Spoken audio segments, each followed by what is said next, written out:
ان کی شان، ان کی عظمت، ان کی قدر و منزلت وہاں عالم بالا میں اس سے کہیں زیادہ ہے جتنی یہاں ہے۔ خاتم النبیین جسے اپنے شانے پر اٹھائے، عالم ملک میں اسے عالم ملکوت میں مشیت کس قدر بلندیوں پر رکھتی ہوگی، کون اندازہ کر سکتا؟ ہماری عقلیں نارساں ہیں، ہماری عقلیں نارساں ہیں۔ ابو عبداللہ الحسین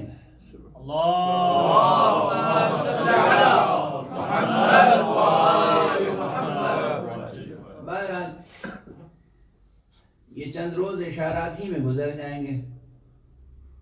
مطالب اس ضمن میں اس عنوان پر، مشیت اور حسین اس عنوان پر مطالب بہت ہیں بے پناہ، جو 10 دن میں سمٹ نہیں سکتے اور سمیٹے نہیں جا سکتے، اور میں سمیٹنا بھی نہیں چاہتا۔ میں تو چاہتا ہوں کہ تسلسل فکری جاری رہے، اور کچھ یہ بھی مجبوری ہوتی ہے کہ جو مباحث علمی ہیں وہ جو کہ تم سب کی سب ممبر پہ پیش نہیں کر سکتے، یوں ہی جو کچھ مطالب گزارش کرتا ہوں تو بعض حضرات اسی رسمی انداز میں سننا چاہتے ہیں مطالب کو جس انداز میں سنتے آئے ہیں، اور میری طبیعت میں ایک بہرحال حق سبحانہ و تعالی نے اگر یہ اہتمام رکھا ہے کہ وہاں تجلی میں تکرار نہیں ہے تو یہاں حرف میں تکرار کیوں ہو؟ تجلی میں تکرار نہیں ہے۔ دیکھیے کہنے والوں نے تو کہہ دیا کہ مشیت عالم ملک سے متعلق ہے، ملکوت سے متعلق ہے، اور ارادہ عالم ملک سے متعلق ہے، لیکن اس قول میں بحث کی گنجائش ہے۔ ارادہ حق سبحانہ و تعالی کی عام طور پہ جو بہت مشہور تقسیم ہے اور آپ حضرات کے گوش مبارک تک پہنچ چکی ہوں گی یہ دونوں اصطلاحیں، وہ یہ ہے کہ ارادہ حق کی 2 قسمیں ہیں، ایک ہے ارادہ تکوینیہ اور ایک ہے ارادہ تشریعیہ۔ اب ولایت کے باب میں بھی یہ بحث آتی ہے، ولایت تکوینیہ اور ولایت تشریعیہ۔ ارادہ تکوینیہ کیا ہے؟ تکوین کیا ہے؟ تکوین یعنی بنانا۔ تشریع کیا ہے؟ تشریع یعنی قانون بنانا۔ تشریع یعنی قانون بنانا، شریعت۔ تکوین یعنی کسی شے کو بنانا،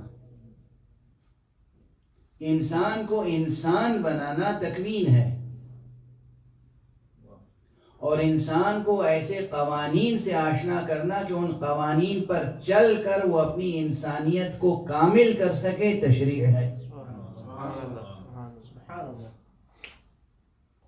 تو تشریع کی اہمیت کم نہیں ہے، قوانین کی اہمیت کم نہیں ہے یوں بھی انسانی زندگی میں، اور پھر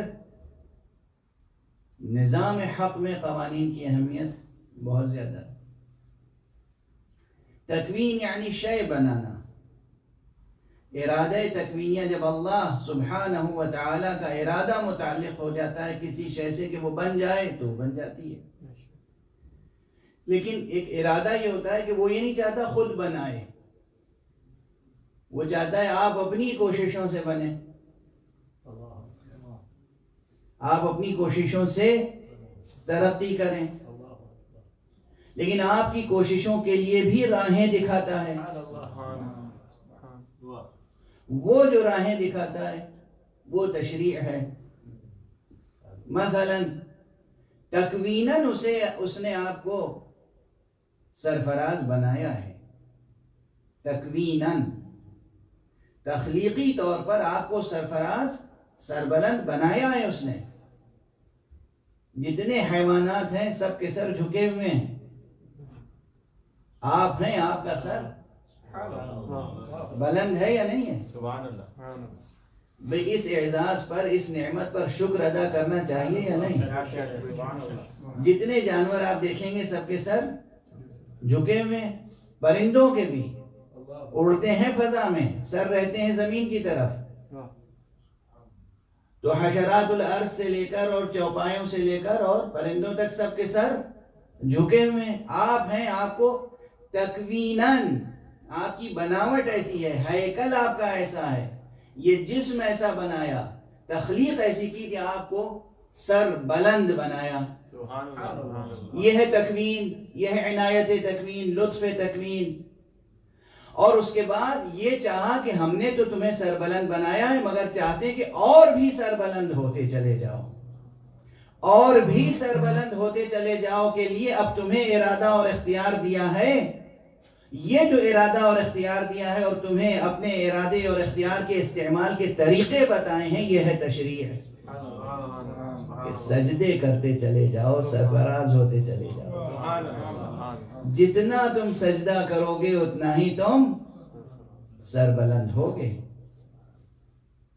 اتنی سی سربلندی پر اگر مغرور ہو گئے تو ہم اس غرور اور تکبر کی سزا دیں گے، پھر تم کبھی سرفراز نہیں ہو سکتے. لیکن اگر تم نے ہمارے سامنے، خالق کے سامنے خضوع و خشوع اختیار کیا، سجدہ شکر کے لیے اپنی پیشانی جھکا دی، پھر سرفرازی دیکھنا کیسی سرفرازی ملتی ہے. پھر ایسی سرفرازی ملے گی. مثالیں ہوتی ہیں، پھر یہ مثالیں ہوتی ہیں. ایسی سرفرازی،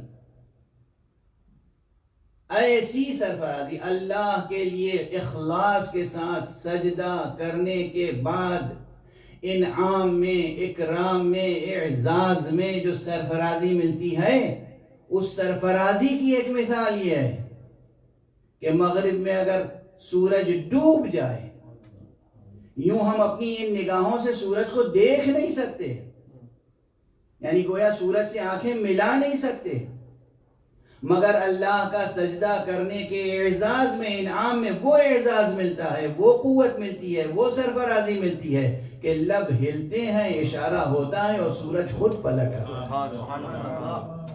جس سورج سے بندہ نظر نہیں ملا سکتا، وہ سورج غلاموں کی طرح واپس چلا آتا ہے. محمد وآل محمد صلوات. اللہم صلی علی محمد وآل محمد. سرفرازیاں ملتی ہیں. سرفرازی سے کیا مراد ہے؟ یعنی قد بلند ہو جاتا ہے. سرفرازی سے یہی مراد ہے کہ آپ کو اختیار عطا ہو جاتا ہے بِإِذْنِ خدا. ظاہر ہے بِإِذْنِ پروردگار، ہر چیز بِإِذْنِ پروردگار ہے. اس کائنات میں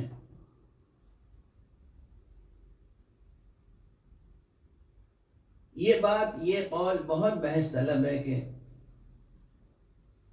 مشیت صرف ملکوت سے متعلق ہے اور عالم ملک سے متعلق صرف ارادہ ہے. لیکن یہ ضرور ہے کہ ایک طرف ہے ارادہ حق اور ایک طرف ہے ارادہ خلق. ایک طرف ہے ارادہ خالق اور ایک طرف ہے ارادہ مخلوق. ارادہ خالق کا نفاذ مشیت کے تحت ہوتا ہے اور ارادہ مخلوق کی تدبیر تشریع کے تحت ہوتی ہے. مخلوقات کے ارادے کو کس طرح سے کنٹرول کیا جائے اس کے لیے تشریع ہے، اور خود ارادہ خالق کس طرح نافذ کیا جائے اس کے لیے مشیت. اس کے لیے مشیت. اور کبھی کبھی مشیت سے اور ظاہری امر سے جو اختلاف ہوتا ہے، جس کی مثال کل دی تھی میں نے، کہ ظاہر میں امر ہوتا ہے، مقصد ہوتا ہے کہ یہ فعل وقوع پذیر نہ ہو. امر کیا مگر ظاہر میں امر ہے، امر یعنی کرو، اور مشیت میں کیا ہے کہ یہ عمل انجام نہ پائے. مثال ہمیشہ ذہن میں رہے. امر ہے ایک طرف کرو اور دوسری طرف مشیت میں ہے کہ یہ کام نہ ہونے پائے. حضرت ابراہیم کو حکم دیا کہ بیٹے کو ذبح کرو، مشیت میں یہ ہے کہ اسماعیل ذبح نہ ہونے پائے. ایسے مواقع عقل و ایمان کی آزمائش کے لیے ہوتے ہیں.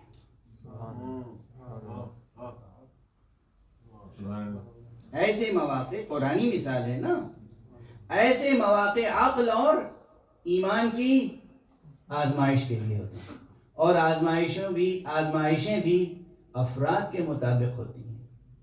جس پیمانے پر ہماری آزمائش ہوگی اور جس پیمانے پر ابراہیم کی آزمائش ہوگی، وہ پیمانے مختلف ہوں گے۔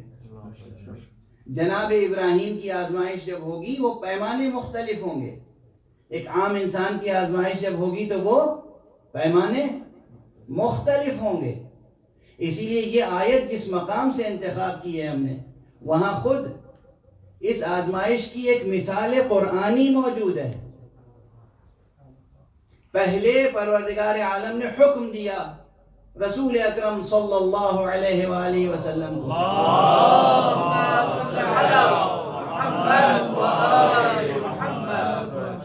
کہ حبیب آپ بیت المقدس کی طرف رخ کر کے نماز پڑھا کریں، جسے ہم اردو میں بیت المقدس کہتے ہیں۔ بیت المقدس کی طرف رخ کر کے نماز پڑھا کریں، قدس کی طرف رخ کر کے نماز پڑھا کریں، وہ ہے قبلہ آپ کا۔ سب کو معلوم ہے کہ کس طرف رخ کر کے نماز پڑھ رہے ہیں۔ اس کے بعد عین نماز کی حالت میں، نماز کے دوران حکم آیا رخ بدل دیں، اب کعبے کی طرف رخ کر کے نماز پڑھیں۔ یا علم الہی میں پہلے کچھ اور تھا، پھر علم الہی میں کچھ نیا انکشاف ہو گیا؟ علم الہی وہی ہے، یہ حکم کی تبدیلی کسی مشیت کی بنا پر ہے۔ اس مشیت کا ایک راز منکشف خود قرآن نے کیا ہے یہ کہہ کر کہ یہ تمہاری آزمائش کے لیے ہے، کہ دیکھیں کون ثابت قدم رہتا ہے، کس کا دل ثابت رہتا ہے، کس کا دل منقلب ہونے لگتا ہے۔ خود قرآن مجید میں یہی پورا رکوع پڑھ لیجئے، دوسرے پارے کا پہلا رکوع، اور یہی ہوا کہ پوچھنے والوں نے پوچھنا شروع کر دیا، سوالات شروع کر دیے۔ قرآن مجید نے برسبیل حکایت اسے بیان کیا، سیقول السفہاء ما ولاہم عن قبلتہم التی کانوا علیہا قل للہ المشرق والمغرب۔ یہ جو نادان لوگ ہیں، سفیہ لوگ ہیں، سفہاء سفیہ کہتے ہیں کم عقل کو، بے تدبیر کو۔ اور اس کے علاوہ جو الفاظ مناسب نہیں ہے کہ یہاں پہ ذکر کیے جائیں۔ ایک صلوات پڑھ دیجیے۔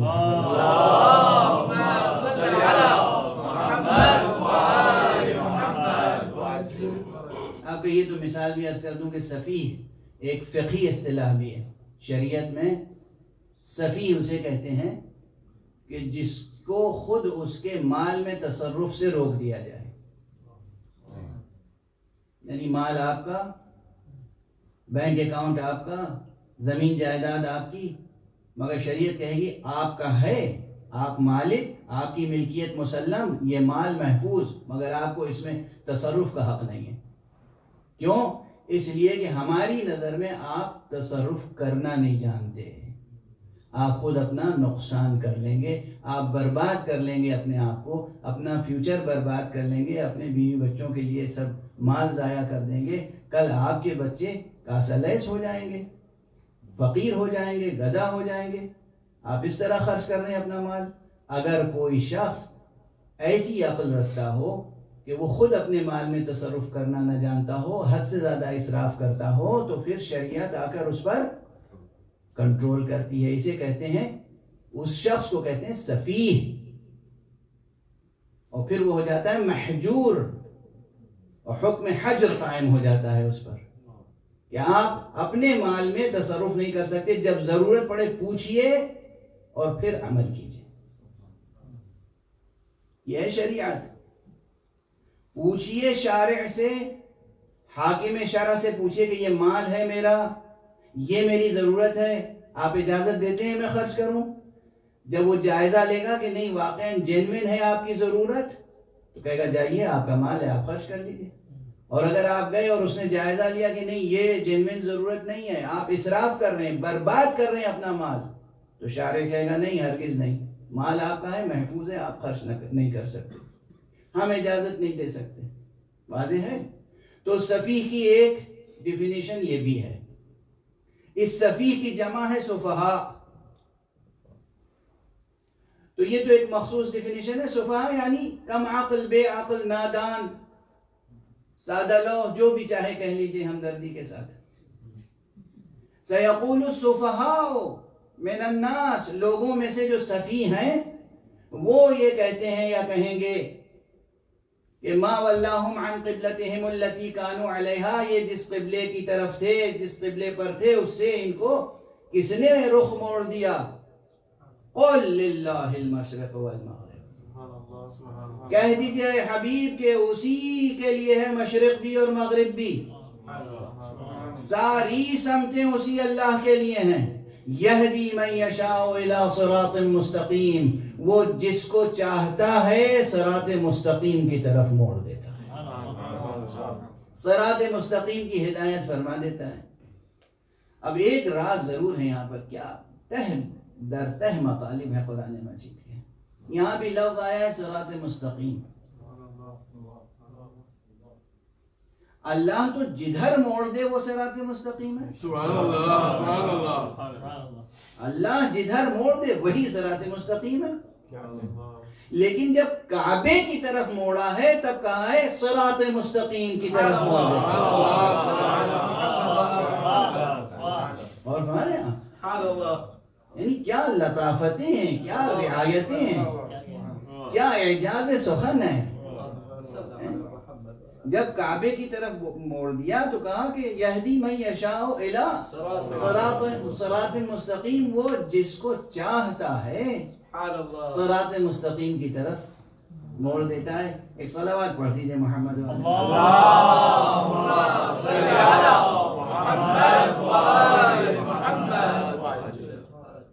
خود اپنا پڑھا ہوا نقطہ دوبارہ دہرانے میں لطف تو نہیں آتا، لیکن میں اس وقت کسی فرمائش پہ عمل کر رہا ہوں. کسی نے فرمائش کی ہے تو میں یاد دہانی کرا رہا ہوں کہ یہاں خاص اس مقام پر راز جو نہفتہ ہے وہ ایسا نہفتہ بھی نہیں، اتنا پوشیدہ بھی نہیں. اس لیے کہ ایک سوال قائم کر لیجئے ذہن میں، اس کے بعد جو ہے سبب رخ موڑنے کا، قبلے کی تبدیلی کا سبب خود قرآن نے کیا کہا ہے. ایک سبب یہ بتایا کہ قد نرا تقلب وجهك في السماء،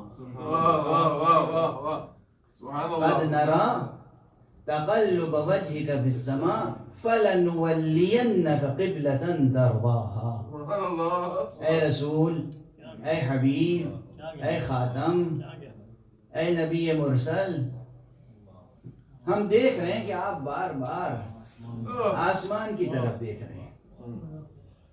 اب عربی گرامر میں ایک لطیف بات ہے کہ قد اکثر تقلیل کے لیے آتا ہے، یہاں تکثیر کے لیے، یہاں کثرت کے لیے.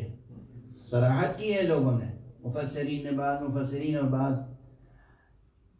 نحویین نے صراحت کی ہے کہ یہاں قد جو ہے وہ ایک خاص معنی میں آیا ہے کہ ہم دیکھ رہے ہیں، بار بار آپ آسمان کی طرف دیکھ رہے ہیں. یعنی قرآن گواہ ہے کہ کچھ کہہ نہیں رہے ہیں، دیکھ رہے ہیں. یہ مقام عجیب و غریب مقام ہے، عظمت مصطفیٰ صلی اللہ علیہ وسلم.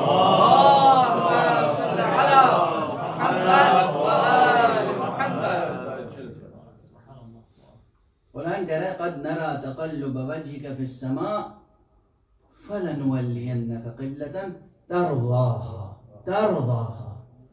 ہم دیکھ رہے ہیں کہ آپ بار بار رخ اٹھا کر، چہرہ اٹھا کر آسمان کی طرف دیکھتے ہیں. اب ہم آپ کو ایک ایسے قبلے کی طرف موڑ دیں گے کہ آپ راضی ہو جائیں گے.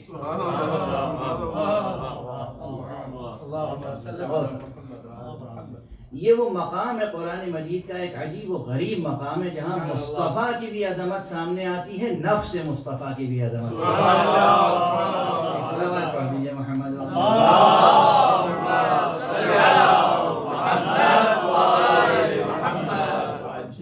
سرکار رسالت مآب کی بھی عظمت سامنے آتی ہے، وہ بھی کس کی نگاہ میں؟ نگاہ ہے قدرت میں، نگاہ خالق میں، نگاہ حق میں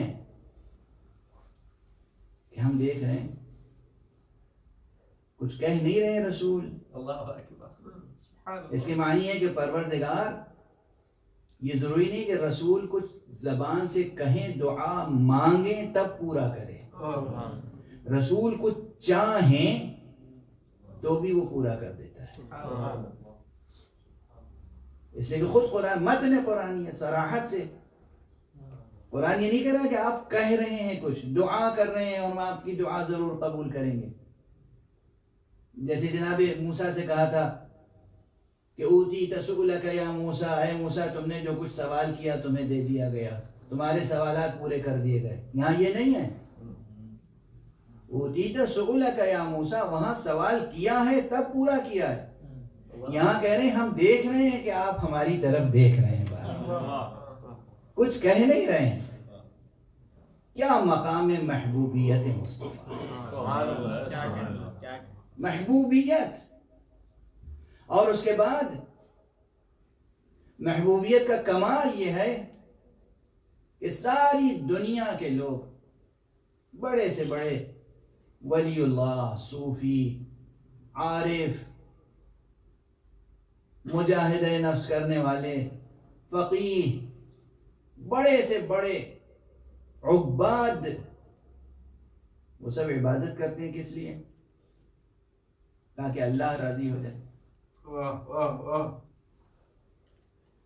غرض و غایت عبادت کیا ہے؟ کہ اللہ ہم سے راضی ہو جائے.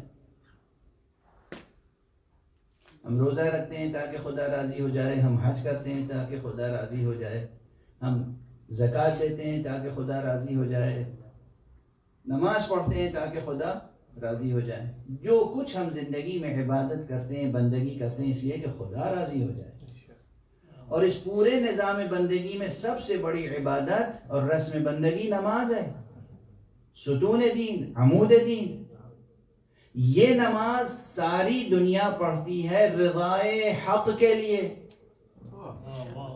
اور اس نماز کے لیے قبلہ معین جب کرنے کی بات ہے تو اللہ فرما رہا ہے کہ اب ہم ایسا قبلہ معین کر دیں گے جس سے آپ راضی ہو جائیں گے.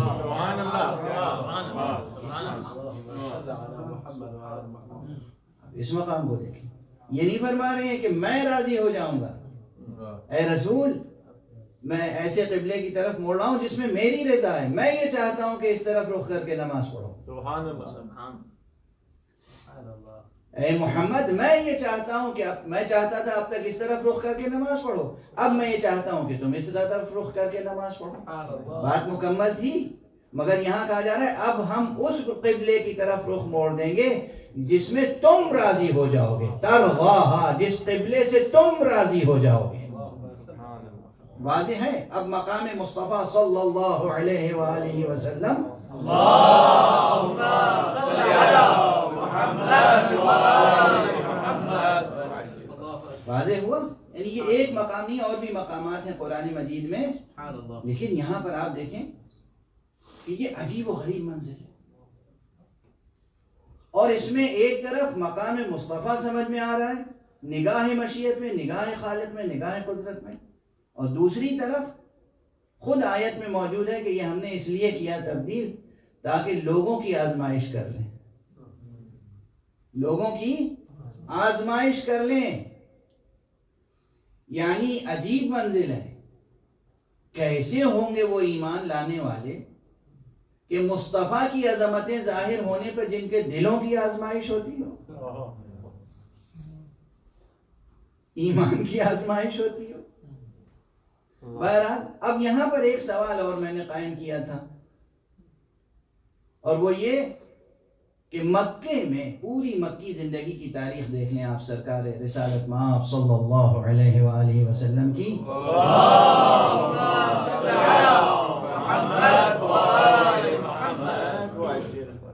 مکے میں عموماً آپ کو اذیتیں دی جاتی رہیں، تکلیف اٹھائی آپ نے. خود صحن حرم میں، مسجد الحرام میں نماز پڑھتے تھے حضرت، مگر آپ کی پشت مبارک پر خس و خاشاک لا کے ڈال دیتے تھے مشرکین. تکلیف پہنچاتے تھے، اذیتیں پہنچاتے تھے۔ ایک مرتبہ یہ بھی ہوا، آ گئی ہے، اس میں فضیلت بھی ہے اور مشکل بھی، ذرا بیان کرنے میں مجھے تکلیف ہو رہی ہے، سننے میں آپ کو بھی تکلیف ہوگی، لیکن تاریخ کا واقعہ ہے کہ ایک مرتبہ حضور نماز پڑھ رہے تھے، خانہ کعبہ سامنے ہے اور حضور نماز پڑھ رہے ہیں۔ ابو جہل نے یا ابو لہب نے، زیادہ قوی روایت یہ کہ ابو جہل نے آ کر کچھ کثافت لی اور حضور کے چہرے پہ ملی۔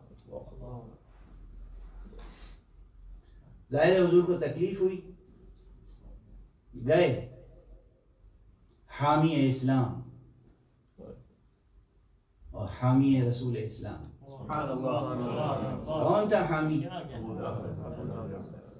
قرآن کی قسم ایک ہی تو تھا، اللہ کی قسم ایک ہی تو تھا، اوپر ایک اللہ تھا، نیچے ایک اللہ کی طرف سے رسول کا حامی تھا۔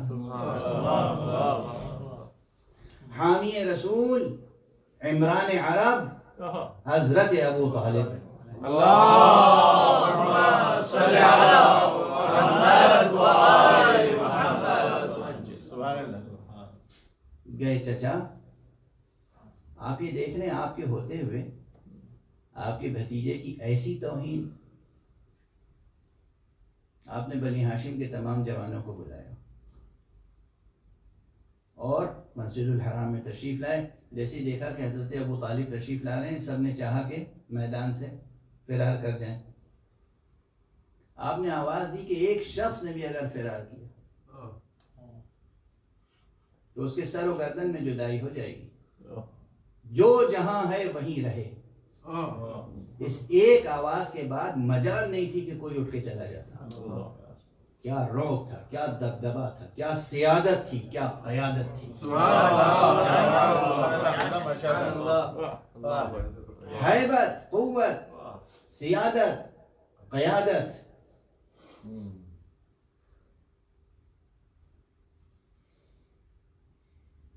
خزانے اور فوج کے ساتھ حکومت کرنا تو سب جانتے ہیں، بغیر خزانے اور بغیر فوج کے حکومت کرنے کی مثال قرۂ ارض پر قائم کی ہے تو ابو طالب نے۔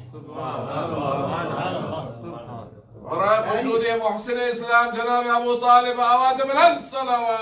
اللہم صلی علی محمد و آل محمد۔ بغیر خزانے کے اور بغیر فوج کے حکومت کی ہے تو حضرت ابو طالب نے۔ رئیس مکہ، کوئی اپنی جگہ سے ہٹے نہیں، سب وہیں بت بن کے بیٹھ گئے، بتوں کو پوجنے والے خود بت بن کے بیٹھ گئے۔ اور اس کے بعد بنی ہاشم کے جوانوں سے کہا کہ یہ کثافت جو محمد کے چہرے پہ ملی تھی انہوں نے لاؤ اور سب کے چہروں پہ ملی، اور سب کے چہروں پر وہ کثافت ملی گئی۔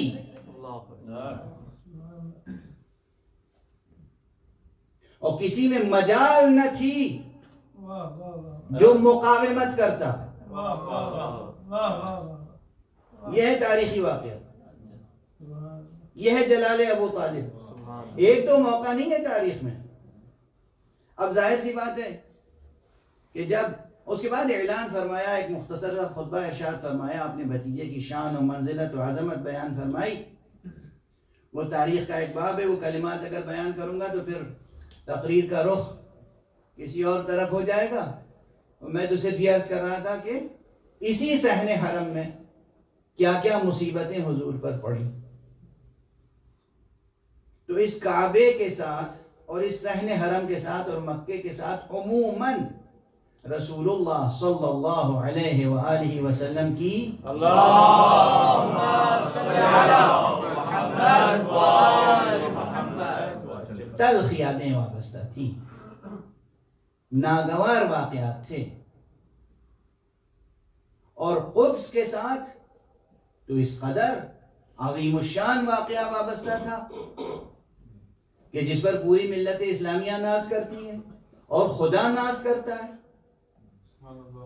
خدا ناز کرتا ہے اس واقعے پر۔ قدس وہ مسجد ہے کہ جہاں سے حضور کو معراج ہوئی تھی، مسجد حرام سے لے کر مسجد قدس تک اسراء اور مسجد اقصی سے پھر معراج.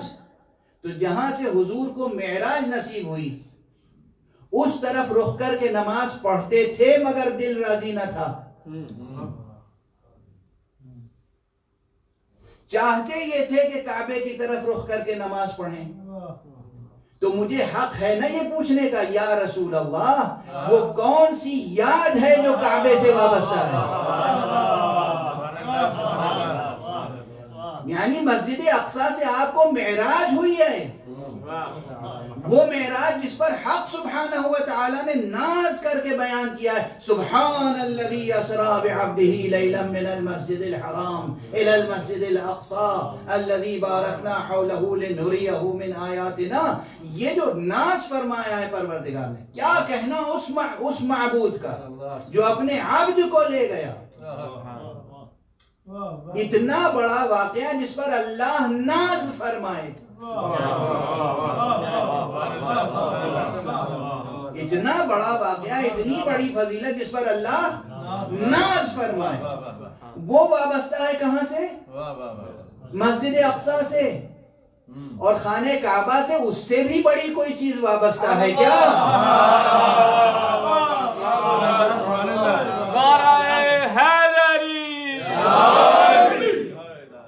آخر رسول کو اتنی تکلیفیں پہنچی کعبے میں، کعبے سے کے ارد گرد، مگر چاہتے یہ ہیں کہ قبلہ کعبہ بن جائے.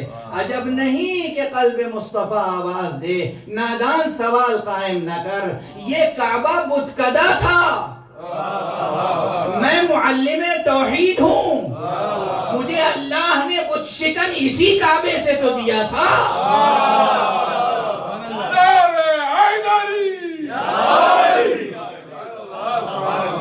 اس لیے میرا دل یہ چاہتا ہے کہ جہاں سے بت شکن ملا ہے قبلہ بھی اسی طرف ہو جائے، تاکہ سجدہ ہو خالق کا تو اس طرف ہو جہاں سے ہمیں وہ ملا ہے جس نے اس کعبے کو قبلہ بنا دیا. کیا کہتے ہیں؟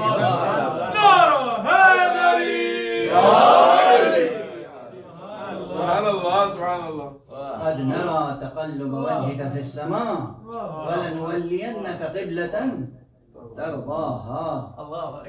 ہم دیکھ رہے ہیں کہ آپ بار بار اپنا چہرہ مبارک، روح مبارک اٹھا کر آسمان کی طرف دیکھ رہے ہیں. اب ہم ایسے قبلے کی طرف موڑ دیں گے کہ آپ راضی ہو جائیں گے. سبحان اللہ. کیا مرتبہ مصطفیٰ صلی اللہ علیہ وآلہ وسلم.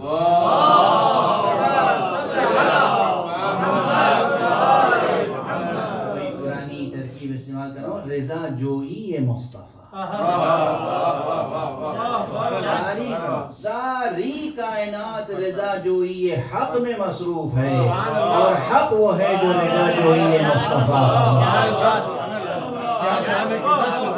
بندگی کی شان ہو تو ایسی شان ہو، اخلاص کی منزل ہو تو ایسی منزل ہو، ایثار کی منزل ہو تو ایسی منزل.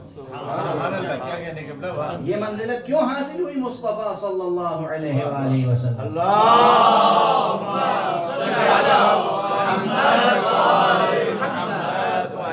حضور کو یہ منزلت، یہ مقام، یہ اعزاز، یہ اکرام کیوں حاصل ہوا؟ آپ کی قربانیوں کے نتیجے میں، آپ کے ایثار کے نتیجے میں. یہ فقرہ خود صحیح بخاری میں بھی تقریباً انہی الفاظ میں ہے، اور تمام معتبر حدیث کی کتابوں میں ہے کہ حضور نے فرمایا ما اوذی نبی قط کما اوذیت، ما اوذی نبی فی اللہ کما اوذیت. اللہ سبحانہ و تعالیٰ کی راہ میں کسی نبی کو اتنی اذیتیں نہیں دی گئیں جتنی مجھے دی گئی، اور صبر کے ساتھ نہیں، شکر کے ساتھ قبول کرتے ہیں. جب رسول حق سبحانہ و تعالیٰ کی راہ میں اس طرح قربانیاں فرمائیں، ایثار فرمائیں، تو پھر پروردگار بھی اس کی صفت کیا ہے؟ وہ بھی شکور ہے. سبحان اللہ. شکور کے معنی ہے کہ وہ شکر گزار بندوں کے لیے اپنی طرف سے اتنا شکریہ ادا کرتا ہے. سبحان اللہ. کہ ظاہر ہے جب رب شکریہ ادا کرے گا تو اس کی کیفیت کیا ہوگی. انعامات سے نوازتا ہے، اکرامات سے نوازتا ہے، اعزازات سے نوازتا ہے. وہ رب شکور ہے، وہ رب شکور ہے. تو سرکار رسالت مآب صلی اللہ علیہ وآلہ وسلم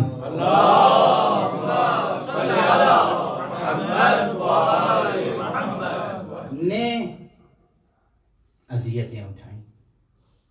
اور اب اگر ظاہری اعتبار سے آپ حضرات سیرت کا مطالعہ فرمائیں اور انبیاء کی سیرتوں کا مطالعہ فرمائیں تو آپ دیکھیں گے کہ یوں تو دوسرے انبیاء بظاہر زیادہ مصائب سے دو چار ہوئے. ایسے بھی نبی ہیں جنہیں آرے سے زندہ چیر دیا گیا. ایسے بھی نبی ہیں جنہیں زندہ دفن کر دیا گیا.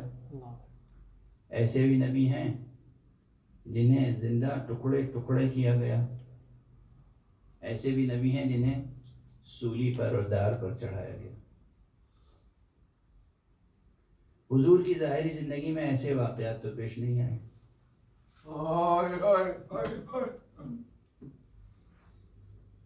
لیکن اب دیکھنا پڑے گا کہ حضور کی جو ظاہری زندگی ہے، ظاہری زندگی، وہ کیا اس ظاہری زندگی کو سن 10 ہجری اور 11 ہجری تک محدود رکھیں، یا ہم یہ دیکھیں کہ یہ تمام واقعات ہوئے ہیں پیغمبر کی زندگی میں، اور ان واقعات کی بنا پر پیغمبر نے کہا کہ مجھے جتنی اذیتیں دی گئیں اتنی کسی کو نہیں دی گئی. اب اتفاق ہے کہ گفتگو داخل ہو گئی جلد آج باب مصائب میں، تو ٹھیک ہے، محرم کے ایام ہیں، یہ تو ایام ہی گریا کرنے کے لیے ہیں. آپ دیکھیں کہ پیغمبر اکرم کی حیات طیبہ کو پھر 10 ہجری تک اور 11 ہجری تک محدود نہ رکھیں. جب تک وہ افراد زندہ رہیں گے جن کے لیے حضور نے کہا یہ مجھ سے ہیں میں ان سے ہوں، جب تک وہ افراد رہیں گے گویا حضور کا وجود باقی ہے. ان افراد میں آخری فرد حسین ابن علی کی ہے کہ جناب امام حسین علیہ السلام کے لیے مشہور ہے یہ حدیث، حسین منی وانا من حسین، حسین مجھ سے ہیں اور میں حسین سے.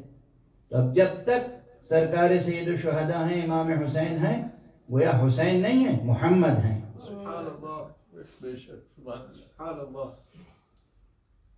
ہاں اب بات آ گئی ہے زبان پر تو بس عموماً لوگ شکوہ کرتے ہیں، گلہ کرتے ہیں مجھ سے کہ مصائب کم پڑھتا ہوں، تو اب بے اختیار آج واقعات ذہن میں آتے چلے جا رہے ہیں. لیکن جتنے مصائب تمام انبیاء پر پڑے ہیں وہ سب مصائب کربلا میں یکجا ہو گئے.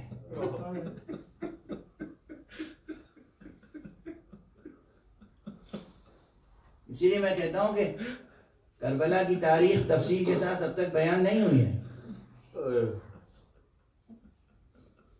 تاریخیں آئیں گی تو گزارش کروں گا. دشمنوں نے صرف حسد اور کینے کی بنا پر ایسا بھی ہوا کہ کربلا میں حسین کا کوئی عزیز شہید ہوا، اور اس کے بعد آقا حسین کی شہادت کے بعد پھر اس شہید کے لاش کے ٹکڑے ٹکڑے کیے گئے جیسے انبیاء کی.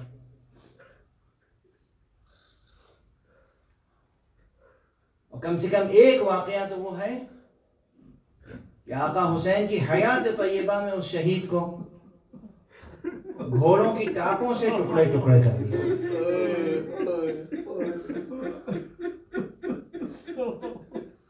اور حالانکہ کہ آج 4 محرم ہے، اہل بیت کے شہداء کا تذکرہ تو ہم 5 یا 6 محرم سے کرتے ہیں عموماً، لیکن سب کے سب شہید تو ہوئے ہیں روز عاشورہ.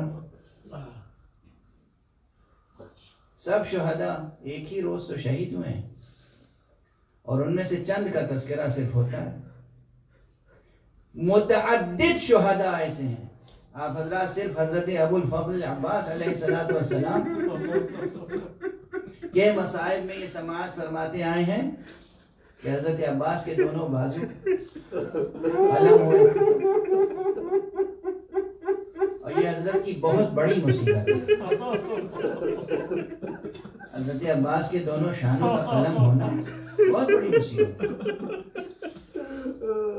میں عرض کروں گا کہ خود حضرت ابو الفضل عباس نے بعض مکاشفات میں، بعض خوابوں میں تجلی فرمائی ہے اور اپنے ذاکروں سے کہا ہے تم نے ہمارے مصائب پڑھنے کا حق ادا کیا.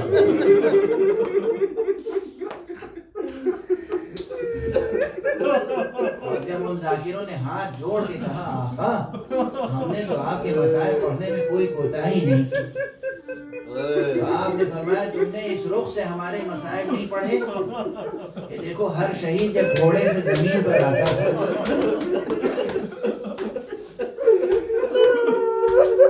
کم سے کم وہ پہلے اپنے ہاتھوں سے کچھ سہارا لے لیتا تھا، مگر جب میں زمین پر آیا ہوں تو میں تو سر کے بل زمین پر.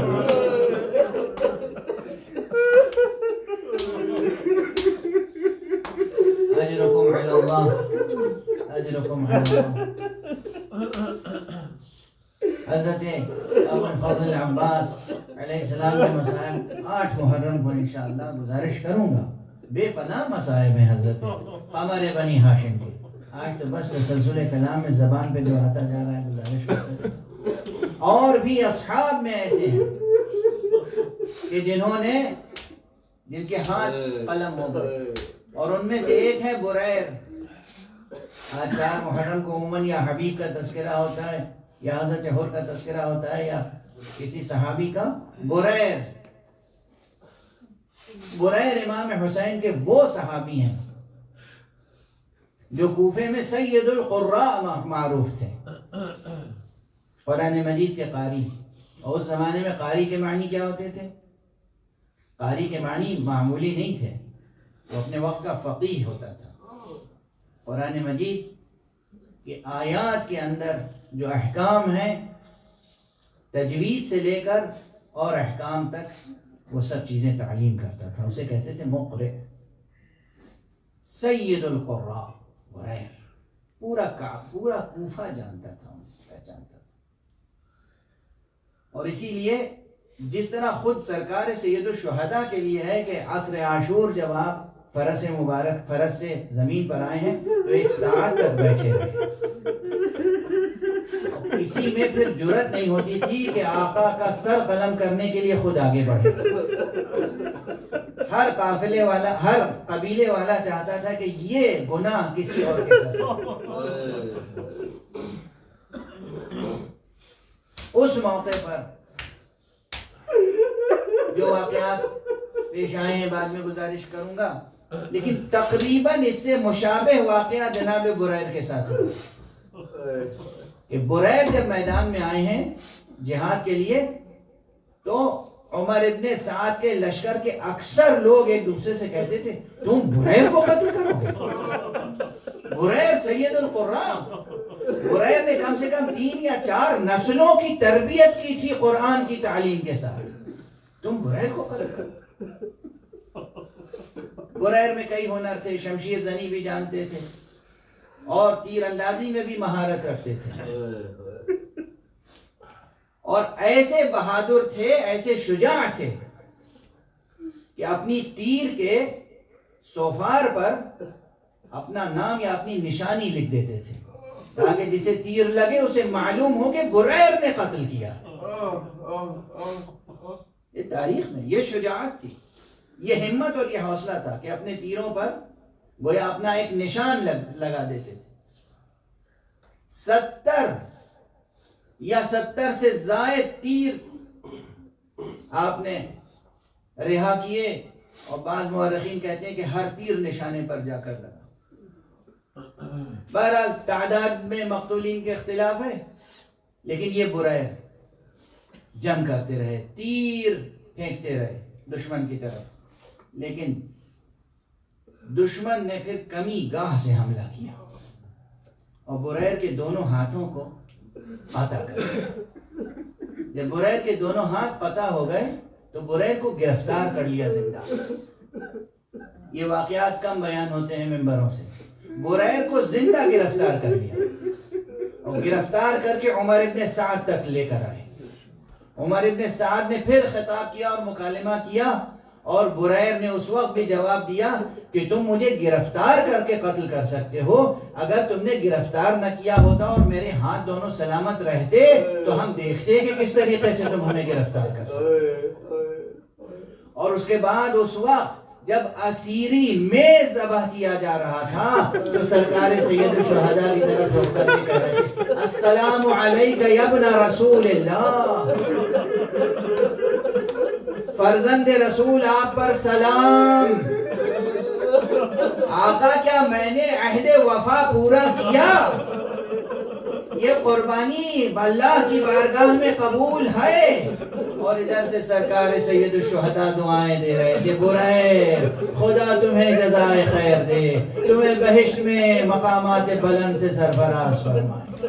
انا للہ وانا الیہ راجعون، رضا بقضائہ وتسلیما لامرہ۔ پروردگار ہمیں علوم قرآن اور معارف اہل بیت سے آشنا فرما۔ معبود ہمیں معرفت کربلا عطا فرما۔ پروردگار ہمیں یہ ہمت اور حوصلہ اور یہ معرفت عطا فرما، یہ ثبات ایمان و ثبات قلب عطا فرما کہ ہم کہہ سکیں یا لیتنی کنت معکم، یا لیتنا کننا معکم فنفوز فوزا عظیما۔ آقا کاش ہم کربلا میں ہوتے اور ہم بھی اپنی جان آپ پر قربان کرتے۔ پروردگار ہمیں توفیق عطا فرما کہ ہم وارث خون حسین، منتقم حسین، حضرت امام عصر کے قدر میں جان نچھاور کر سکیں۔ پروردگار اس روئے زمین سے یہ جو بھی بلا ہے، مصیبت ہے، بیماری، اسے دور فرما، عزاداری کو فروغ عطا فرما کہ دل زہرا خوش ہو جائے۔ پروردگار ہمارے ان آنسوؤں کو قلب زہرا کے لیے مرہم بنا دے۔ معبود پروردگار تذکرہ سید الشہداء سے انسانی ذہنوں اور دلوں کو نورانی فرما۔ پروردگار معبود تمام عالم بشری کو وہ علم اور وہ تہذیب کا مرتبہ عطا فرما کہ وہ تیرے حسین کی شناخت پیدا کرنا، معرفت سید الشہداء پیدا کرنا، ہر شخص روئے زمین پر نام گرامی حسین اور پیام گرامی حسین سے آشنا اور واقف ہو جائے۔ پروردگار اپنے ولی اعصر کو اذن ظہور عطا فرما اور ان کے ہاتھوں سے اپنی رحمت اور رافت و عدالت کا پرچم لہرا۔ یا حسین یا حسین۔